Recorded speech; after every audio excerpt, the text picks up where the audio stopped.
c'était le début de l'enfer parce que je sentais plus rien.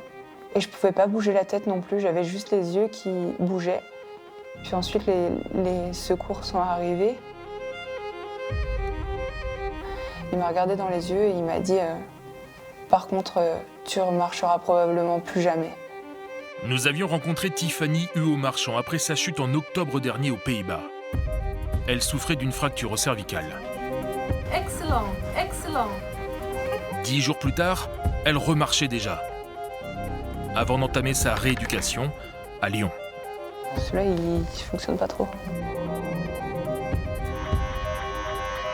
Si on me dit tu peux plus jamais patiner, enfin, ça me briserait le cœur parce que je suis pas prête à ça, mais vraiment pas prête. Mi-janvier, elle recourait alors pour la première fois. Nous l'avions quittée à l'hôpital.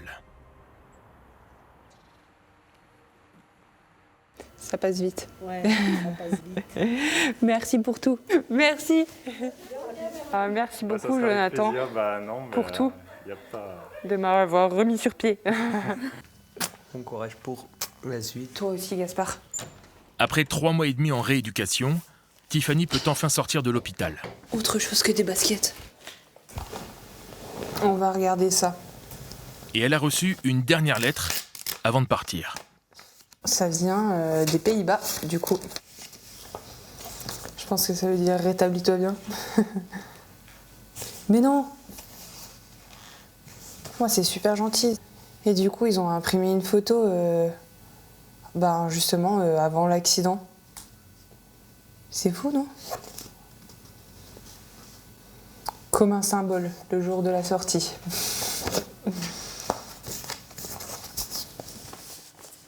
Tiffany a frôlé la mort. Et cela va fonctionner comme un déclic. Elle rêvait de faire un stage de yoga à Bali. Elle n'avait jamais pris le temps de le faire pendant sa carrière. Il faut être bien dans sa tête et bien dans son corps pour pouvoir perfer. Pendant pas mal de temps, ça, je l'ai un peu oublié. Et le fait de me retrouver à Bali, loin de tout, à me recentrer sur moi, ça m'a fait un peu ouvrir les yeux sur tout ça. Je pense que ça me permet d'avoir du recul sur tout, sur la situation. Ça me permet aussi de m'apaiser, d'être plus lucide. En fait, ça apporte tellement de choses que je me dis pourquoi je méditais pas autant avant. Fin mai, Tiffany est désormais à Cap-Breton, en stage de réathlétisation. 2, 1, stop! Allez, fort! Allez, plus fort!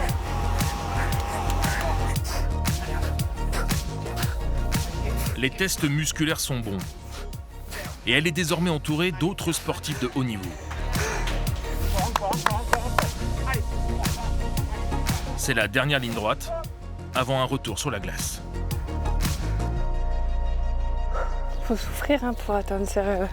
Enfin, plutôt pour ses objectifs. Remettre mes patins. Et même au-delà de remettre mes patins, tu vois, j'en ai des frissons. C'est retour et médaille.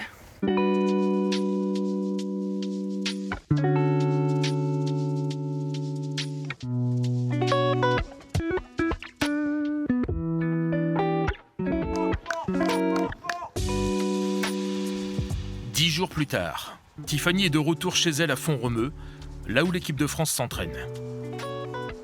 Pour la première fois depuis l'accident, elle refait du vélo en extérieur avec son compagnon Tristan.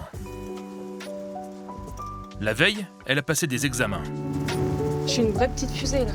Et ce soir, elle va savoir si elle peut reprendre les patins. J'ai rendez-vous à 17h15. Aujourd'hui, je me sens pas très bien.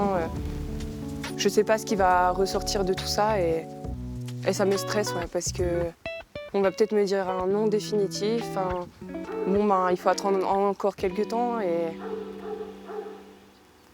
ouais.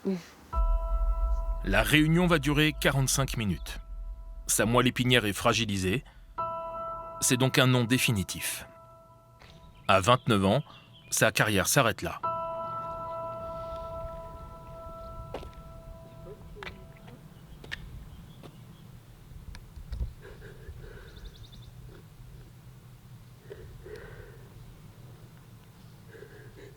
fait, ce qui est dur, c'est de te dire que tu ressentiras plus jamais ça. Plus jamais l'excitation d'avant une course. Plus jamais l'adrénaline que tu as quand tu es dans une course. Franchement, je pense qu'ils se rendent pas compte. Ça, c'est partie intégrante de ma vie.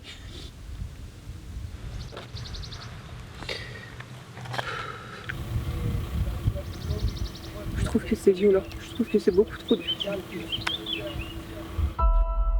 Le soir, tous ses proches lui diront qu'elle est en bonne santé, que c'est l'essentiel. C'est vrai. Mais elle n'est pas faite comme tout le monde. La preuve. Le lendemain, malgré le choc, elle a voulu se confier. C'est ok ici? Une dernière fois.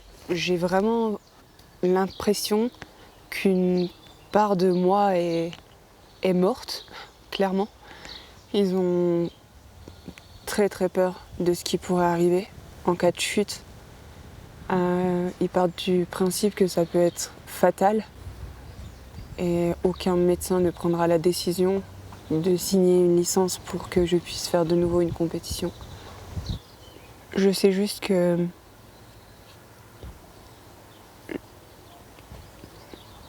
je suis loin d'être quelqu'un qui abandonne, très loin même. Et je vais rebondir. Ça prendra le temps qu'il faudra, mais je vais rebondir et je trouverai ma voie. L'interdiction ne concerne que le short track. Alors Tiffany s'imagine déjà dans un autre sport. Never lose hope. Ne jamais perdre espoir. C'est écrit sur sa peau et c'est en elle.